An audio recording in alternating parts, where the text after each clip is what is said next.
Monsieur Corré, la dernière question. Le président Gbagbo, sur les ruines à la GESCO, après le passage des bulldozers du district d'Abidjan, est-ce une visite de compassion ou une récupération politique? Monsieur Corré.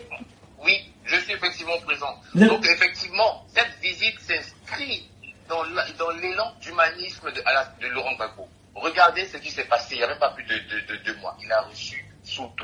Beaucoup de gens se demandent comment celui qui a fait un cercueil à son effigie, aujourd'hui le reçoit, le prend dans ses bras, même mieux, prend sa mère dans ses bras. C'est ce qu'on appelle l'humanisme. Je vais faire une petite digression. Monsieur me parlait des noms qui ont disparu. Beaucoup de noms ont disparu depuis 2002.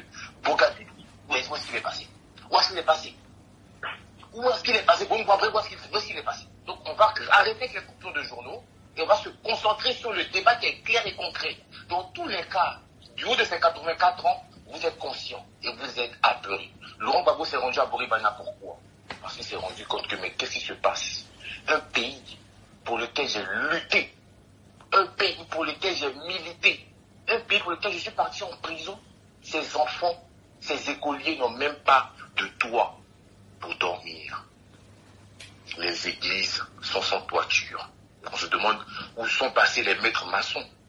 Les mosquées sont détruites.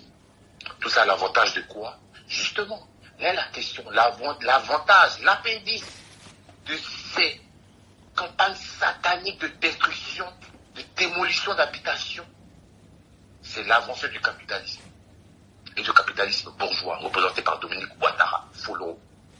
Donc Laurent Gbagbo, il va en homme politique averti, et aussi pour être une épaule, pour pleurer pour ces populations. Vous avez vu le monde qui est autour du président. Mais ce n'est que le début. Car ceux qui ont vu leur maison démolie verront leur maison reconstruite d'ici 2025. Octobre 2025. Pour le avec le président Laurent Gbagbo. C'est ce que j'ai à vous dire là-dessus. Alors, monsieur l'éclaireur, à vous, la même question. Maître le régulateur. Oui.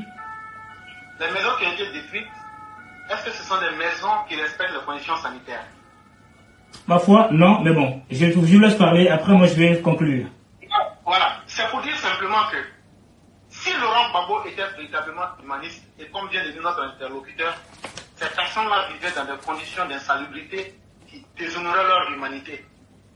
Et ça, il suffisait d'aller voir les quartiers précaires. Et si Laurent Gbagbo, son humanisme, c'est de voir les gens dans les quartiers précaires, j'ai dit que c'est une honte pour lui et son président Laurent Gbagbo.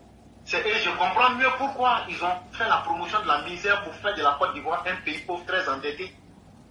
Parce qu'il faut un pays désorganisé par un dirigeant incapable comme Laurent Gbagbo pour créer beaucoup de bidonvilles pour être heureux. Mais le président Ouattara a une autre définition de l'humanisme. Selon le président Ouattara, l'humanisme, comme lui-même, ce sont ces mots que je prends, je ne me suis même pas déployé. Et selon Laurent Gbagbo, l'humanisme, c'est créer assez de bidonvilles et être compatissant de ceux qui vivent dans les bidonvilles. Mais lui qui me parle là, aujourd'hui, sur ce direct-là, est-ce que lui peut vivre dans ces bidonvilles? Pourquoi Laurent Gbagbo, même s'il est si humaniste, pourquoi il ne va pas se dire, je ne me laisse pas dans les bidonvilles là? Violente question. Mais en réalité, le vrai humanisme, c'est celui du docteur Ouattara, qui a dédommagé ces personnes à hauteur de plusieurs milliards que tout le monde connaît. Et l'humanisme véritable, c'est celui qui sait créer un environnement où l'humain peut s'épanouir et où l'humain, sa valeur intrinsèque est placée au-dessus de tout. Est-ce que la beauté de l'environnement ne fait pas partie de l'humanisme? Est-ce que le progrès social ne fait pas partie de l'humanisme? Mais eux, ils l'ignorent parce qu'ils sont incapables de le savoir. Et c'est ce qu'Alassane Ouattara est venu leur enseigner. Et il dit aussi qu'Alassane Ouattara a fait tout son nom du capitalisme. Mais je suis très heureux.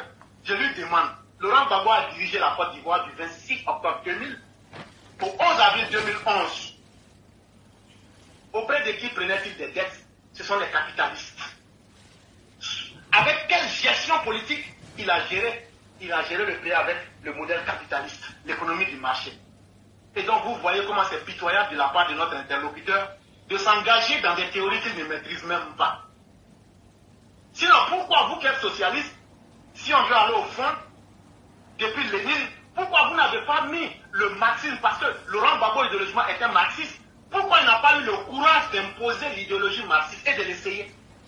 Et oui, nous sommes très heureux d'être des libéraux, centristes, mais nous appliquons cette politique-là de la belle des manières. C'est ce qui a permis qu'on puisse construire des écoles, qu'on puisse construire des universités, qu'on puisse être aujourd'hui à un bilan qui est inattaquable. Et nous ne serons pas modestes. Nous disons que lorsque le président Ouattara prenait le pays, il y avait l'université de Bouaké, l'université d'Abidjan et l'université à Nanga-Brobois. Mais aujourd'hui, nous en comptons 9. Ça veut dire que la Alassane Ouattara en a construit 6. Aujourd'hui, la Côte d'Ivoire est pratiquement couverte à 98% avec l'électricité. Ça, c'est grâce à l'humanisme. Quand on apporte de la lumière dans les villages pour éclairer la conscience, c'est ça l'humanisme. Et non être dans l'esbrouf, dans l'escroquerie politique pour essayer de se disperser sur tous les sens. Mais je vais le redresser pour le remettre dans le contexte du débat, pour lui dire qu'il a beaucoup à apprendre en politique et que la prochaine fois qu'on va se rencontrer, j'aimerais trouver quelqu'un vraiment qui a de la hauteur et qui a de la capacité. Parce que depuis que nous sommes là, il n'a pas été capable de nous servir quelque chose de potable et c'est vraiment très honteux.